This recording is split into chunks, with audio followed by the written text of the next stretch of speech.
Hi everyone, and welcome to our third episode of ByteSized. Today I'm joined with Chloe and Rachel, who's actually our UCode winner from our last hackathon. So a quick round of intros. My name is Kaitlin. I'm in my fourth year. I'm studying international economics with a data science minor, and I am the WIDS marketing director. Hello everyone, I'm Chloe. I am social media manager for WIDS, and I'm an integrated science, integrating statistics, data science, and economics. Hi everyone, I'm Rachel. I'm in my second year. I'm studying computer science and microbiology and immunology. And yeah, I'm the events director for WIDS. So today we are just having some sushi, mukbang style. Yay. We are at our taste competition.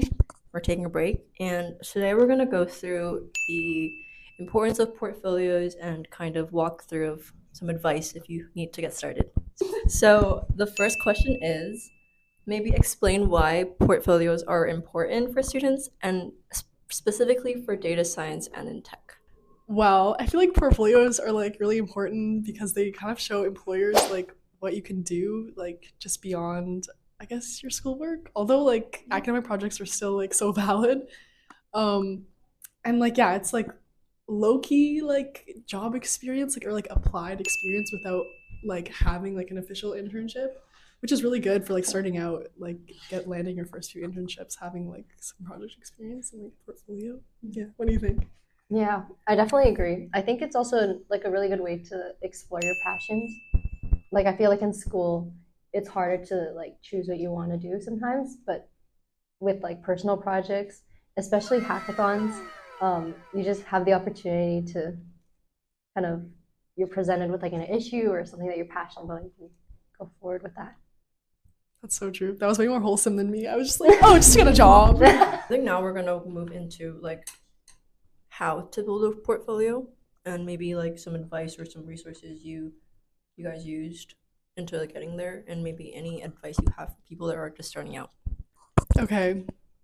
I feel like my portfolio isn't crazy, but I do have like a couple. I feel like there's like rice in my teeth. Hold on. I do have a couple of projects that I've done, some from hackathons.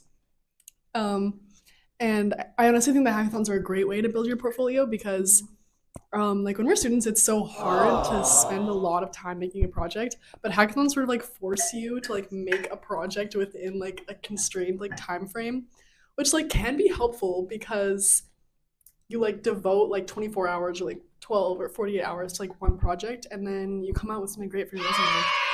Sometimes not as good, but it happens. You're not like a winner of a hackathon, or like maybe you just participated, you didn't really get a lot of recognition for it. Is that something you just still put on?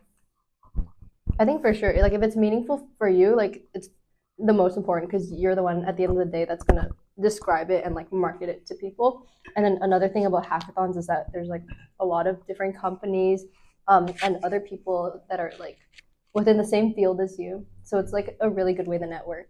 I think the two main things, especially networking there, it's like hard to find something similar in that like same experience. But another thing that I have done is this program called the AI for Good Lab.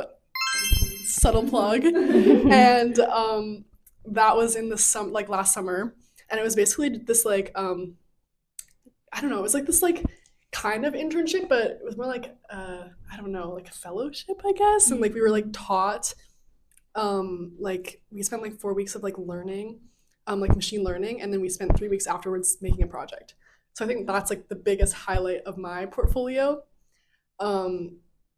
Yeah, I don't know, I would recommend doing that program for sure for anyone who's interested.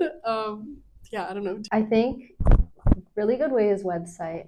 A really good way to make yourself presentable, and it teaches you like some good like tech skills to like build a website and then showcase your projects on a website.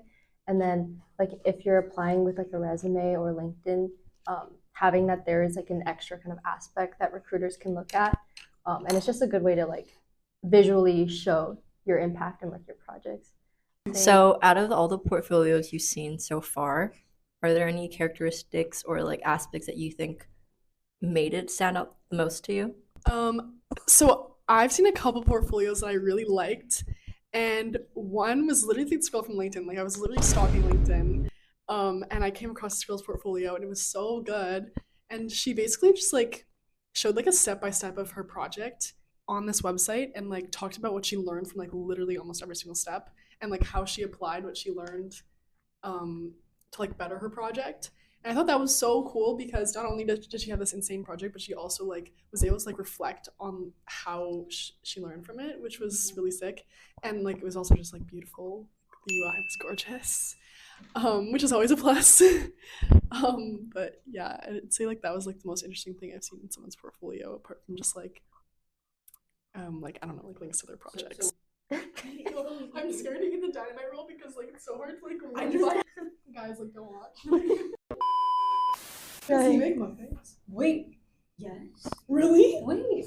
What do you think he does? This is the podcast. I don't know. No. This is no the podcast.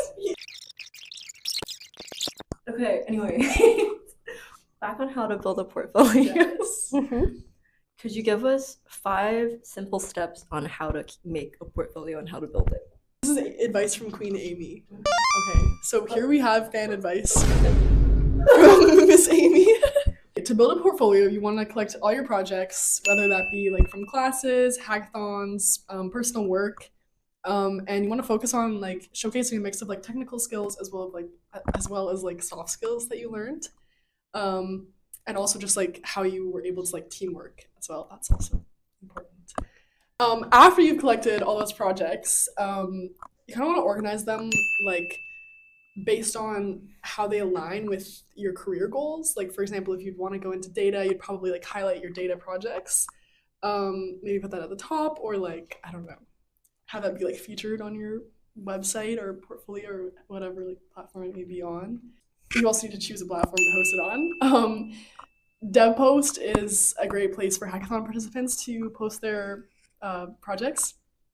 A personal website is also really popular as well, because you can sort of customize it and show off your projects as well as like have like a bio about yourself and like photos and sort of like make it like multimedia, which is cool. Yeah, to that you want to add visuals, so you want to like do screenshots or diagrams. Like if you have like an architecture diagram that you had in your project, maybe include that, or like the pitch deck, and even short videos like a demo. Excuse me, like a demo of the project.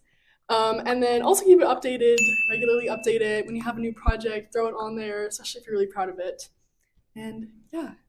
Okay, Rachel, do you have any final advice for building a portfolio? I definitely encourage you to start early. It's never too late, but just like there are so many opportunities out there.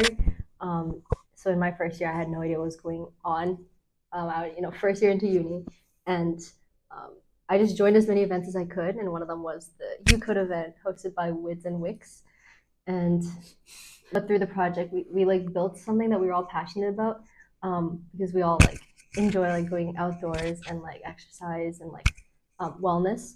And so we built like a one-stop like hiking app that was centralized, and it was really cool like to integrate shopping with like hiking. We're in Vancouver, it's nice, and it was definitely something that I was super proud of coming out of the year.